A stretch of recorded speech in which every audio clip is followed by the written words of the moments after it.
नमस्कार। संविधान, भारत का संविधान अर्थात इंडियन कॉन्स्टिट्यूशन को लेकर इस समय पॉलिटिकल क्लास में बहुत डिबेट्स चल रही हैं लगातार कि हम पॉलिटिक्स या कॉन्स्टिट्यूशन के सबसे बड़े हितैषी हैं, वेल विशर हैं, लेकिन मान के चलिए कि वो संविधान के क्या हितैषी होंगे। संविधान हम सबके हितैषी यानी कि वेल विशर हैं, और अगर संविधान ना होता तो आज भारत का चैत्य भी कुछ इस प्रकार का ना होता जिस प्रकार का वो समावेशी चैत्य अपने आप में लेकर चलता है।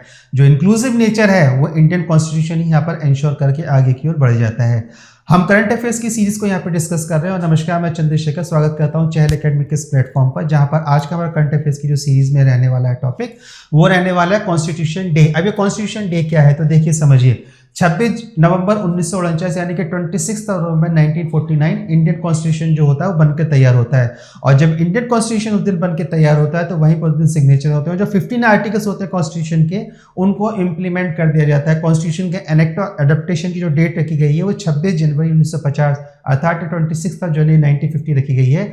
लेकिन कॉन्स्टिट्यूशन के जो 15 आर्टिकल्स है 26 नवंबर 1949 से ही एग्जिस्टेंस में आ जाते हैं, यानी कि संविधान ने काम करना 26 नवंबर 1949 से ही प्रारंभ कर दिया है। इस बार की न्यूज़ में क्यों है तो इस बार की न्यूज़ में ये है कि जो कॉन्स्टिट्यूशन डे है उसी दिन जो सुप्रीम कोर्ट का प्रीमाइसिस था अर्थात जो सुप्रीम कोर्ट का क्षेत्र था वहां पर डॉक्टर भीमराव अंबेडकर का, जिनको मेकर्स ऑफ द कॉन्स्टिट्यूशन कहा जाता है, फादर ऑफ द कॉन्स्टिट्यूशन कहा जाता है, उनके जो स्टैच्यूज है उसको अनवील करा गया है, उनका अनावरण किया गया है।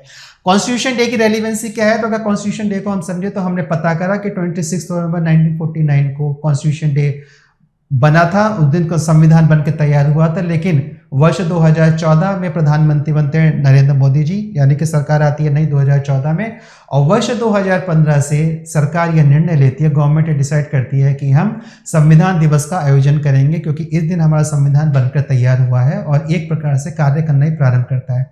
तो वर्ष 2015 26 नवंबर से हम लोग भारत में सरकार के स्तर पर यानी कि राज्य के स्तर पर संविधान दिवस का आयोजन करते चले आ रहे हैं। इस बार के संविधान दिवस पर यह हुआ कि राष्ट्रपति ने डॉक्टर भीमराव अंबेडकर की जो स्टैचू थी सुप्रीम कोर्ट के प्रीमाइसिस में उसको अनवील करा है, और जब उसको अनवील करा है तो ये फिर अपने आप में एक न्यूज़ बन के सामने निकल के आती है।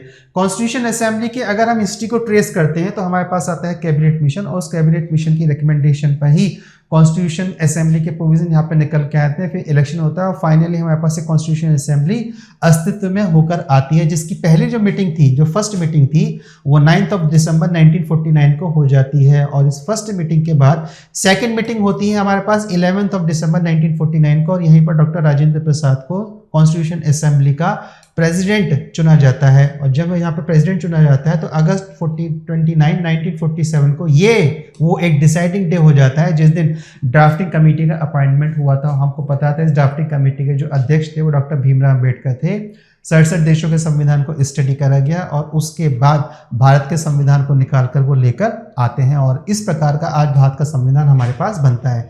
4 नवंबर 1947 को ड्राफ्ट कॉन्स्टिट्यूशन सबमिट करा गया है और 26 नवंबर 1949 को 26 नवंबर 1949 को ड्राफ्टिंग कंप्लीट होती है। इसी दिन यहाँ पे सिग्नेचर होते हैं, और जनवरी 24 1915 को द हैंड रिटन कॉन्स्टिट्यूशन को साइंड करा गया है। कब? 26 जनवरी 1950 को, और 24 जनवरी 1950 को, और 26 जनवरी 1950 से फाइनली हमने कॉन्स्टिट्यूशन को अडॉप्ट करा है, और इस प्रकार से हमारा संविधान अस्तित्व में निकल कर आता है।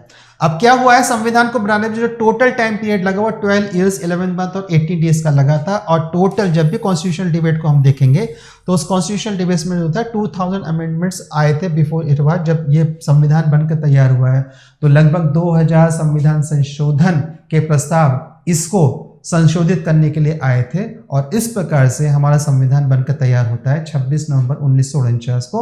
और उसी दिन को याद में रखते हुए वर्ष 2015 से हम संविधान दिवस का आयोजन यहाँ पे करते चले आ रहे हैं।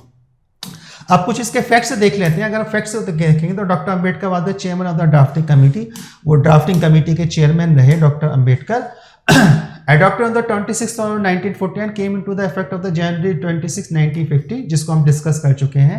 डॉक्टर अंबेडकर ने कमेंट्स को लेकर अपने आप एक इंपॉर्टेंट स्टेटमेंट दिया था। वो स्टेटमेंट कुछ इस प्रकार से है, the constitution is a mere lawyer, ये लॉयर्स के डॉक्यूमेंट्स नहीं है, it is a vehicle of the life, ये जीवन का एक साधन है, and the spirit is always the spirit of age, और इस प्रकार से ये युग का एक स्पिरिट के रूप में निर्माण करता है। The constitution is not a mere lawyer's document, it is a vehicle of the life and spirit is always the spirit of the as.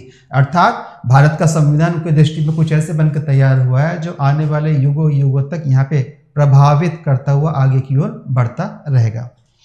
अब कुछ और इसका फैक्ट्स देख लेते हैं।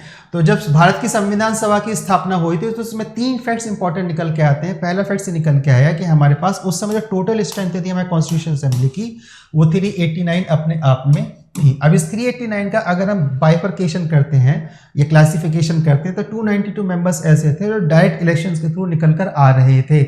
हमने जो लास्ट लेक्चर्स में जो यूपी की पॉलिटी को डिस्कस करा था, जिसमें यूपी के हम लेजिस्लेचर को डिस्कस कर रहे थे, उस लेजिस्लेचर में हमने कहा था कॉन्स्टिट्यूशनल लेजिस्लेटिव काउंसिल को हम डिस्कस करे थे। उस लेजिस्लेटिव काउंसिल का जो हमने इलेक्शन प्रोसेस देखा था उसमें हमने देखा था कि वहाँ पे इनडायरेक्ट इलेक्शंस हुए थे। उन इनडायरेक्ट इलेक्शंस में ऐसे कौन कौन से बाइफर्केशन थे, क्लासिफिकेशन थे या कौन कौन से कॉन्स्टिट्यूएंट या संगठक थे जिनके द्वारा उनका चुनाव होकर आ रहा है। तो ठीक कुछ उसी प्रकार से वोटिंग यहाँ पर भी करवाई गई थी। तो 292 members were elected through the provincial legislative assembly. तो हमने जब यूपी की पॉलिटी को डिस्कस कर रहे तो हमने कहा था 38 मेंबर्स आ रहे हैं वहाँ की लेजिस्लेटिव काउंसिल के, वो एमएलएस के वोट के थ्रू इलेक्ट होकर आ रहे हैं। तो देखिए यहाँ पे भी लिखा हुआ है लेजिस्लेटिव असेंबली।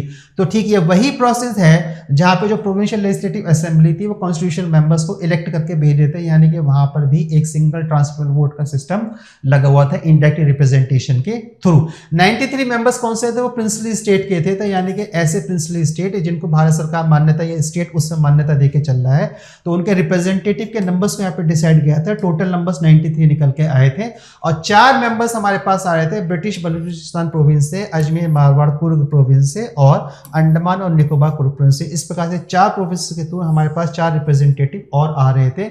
अगर हम इन तीनों कॉन्स्टिट्यूएंट को आपस में जोड़ देते हैं तो टोटल नंबर हमारे पास निकल के आता है 389। लेकिन हमको पता था कि डिवीजन तो हुआ और जब डिवीजन हुआ तो भारत बटा, और जब भारत बटा था तो कुछ मेंबर भी इससे बाहर भी निकले होंगे। तो पाकिस्तान के जो मेंबर्स थे वो यहाँ से बाहर निकले थे। The members were chosen by the India direct election. तो कॉन्स्टिट्यूशन असेंबली का जो करेक्टर था इलेक्शन के बेस पर वो इनडायरेक्ट इलेक्शन का था और नॉमिनेशन का था। By the members of the provincial legislative assembly elected through the 1946 election.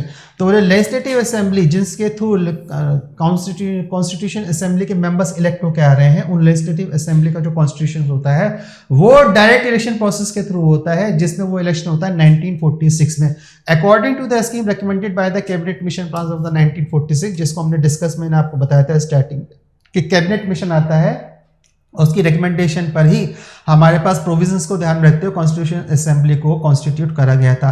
After independence the partition of the India the strength was 299, क्योंकि जो 389 टोटल स्ट्रेंथ थी उसमें से हमने 90 को माइनस करा था, वो 90 कहाँ चले गए थे, पाकिस्तान में चले गए। तो इस प्रकार से कॉन्स्टिट्यूशन असेंबली की जो टोटल स्ट्रेंथ घटकर आ गई थी वो 299 पर आ गई थी। और इस प्रकार से फाइनली 299 मेंबर्स के सिग्नेचर रिप्रेजेंटेशन अमेंडमेंट डिस्कशन के बाद हमारे पास हमारा कॉन्स्टिट्यूशन बनके तैयार होता है। और तब से हम 26 नवंबर 1949 से अपने कॉन्स्टिट्यूशन डे को सेलिब्रेट कर रहे हैं।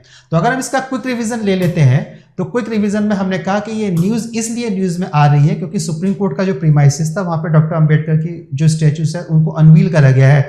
अनवील करने वाली पर्सनैलिटी कौन थे, तो वो है भारत के राष्ट्रपति। भारत के प्रथम राष्ट्रपति कौन रहे, डॉक्टर राजेंद्र प्रसाद है, और डॉक्टर राजेंद्र प्रसाद ही कॉन्स्टिट्यूशन असेंबली के अध्यक्ष भी रहे। ध्यान रखिएगा, जब कॉन्स्टिट्यूशन असेंबली ने लेजिस्लेचर का इंडियन पार्लियामेंट के रूप में काम करना स्टार्ट कराया तो फिर वहाँ पे मावलंकर वो उसके स्पीकर बन के निकल के आते हैं। और होता ऐसा था जब वही constitution assembly as a parliament काम करती थी तो बस सीट चेंज होती थी। Doctor Ambedkar as a simple member of parliament की तरह वहाँ बैठते थे और मावलंकर जाके चेयर पे बैठ जाते थे। और जब कॉन्स्टिट्यूशन असेंबली के रूप में ही वही मेंबर काम करते थे तो doctor Rajendra Prasad presiding officer या कॉन्स्टिट्यूशन असेंबली के अध्यक्ष के रूप में उसी सीट पर जाके बैठ जाते थे।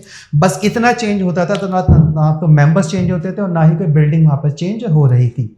यानी कि सेम बिल्डिंग और सेम मेंबर्स इंडियन पार्लियामेंट का भी काम कर रहे हैं और कॉन्स्टिट्यूशन असेंबली का भी वहाँ पे काम कर रहे हैं। ड्राफ्टिंग कमेटी का जो एस्टेब्लिशमेंट होता है वो 29 अगस्त 1949 को होता है और 29 नवंबर 1949 को यहाँ पे ड्राफ्टिंग कमेटी कंप्लीटेड करवाती है अपने प्रोसेस को और संविधान बनकर यहाँ पे तैयार होकर सामने निकल कर आ जाता है। 24 जनवरी 1950 को यहाँ पे सिग्नेचर होते हैं और 26 जनवरी 1950 से कॉन्स्टिट्यूशन फाइनली अडॉप्ट और एनेक्ट कर लिया जाता है। डॉक्टर अंबेडकर ड्राफ्टिंग कमेटी के चेयरमैन रहे हैं और उनका स्टेटमेंट था जिसमें उन्होंने सीधी भाषा में हिंदी भाषा में कहना है कि युगों युगों तक का अपने डॉक्यूमेंट्स हमने बनाकर दिया है। अगर हम कॉन्स्टिट्यूशन मेंबर्स का क्लासिफिकेशन देखते हैं तो 292 इलेक्टेड थे, 93 रिप्रेजेंटेटिव थे प्रोविंशियल स्टेट से, और 4 आ रहे थे हमारे पास प्रोविंसेस से, कमिटीज के प्रोविंसेस से निकल के चार लोग हमारे पास आ रहे थे, जिसमें हमारे पास जो थी वो थी, एक ब्रिटिश बलूचिस्तान का था, अजमेर मेरवाड़ का रीजन था, कुर्ग का था हमारे पास जो कर्नाटक की तरफ जाएगा, और अंडमान निकोबार से एक रिप्रेजेंटेशन हमारे पास यहाँ निकल कर आ रहा है।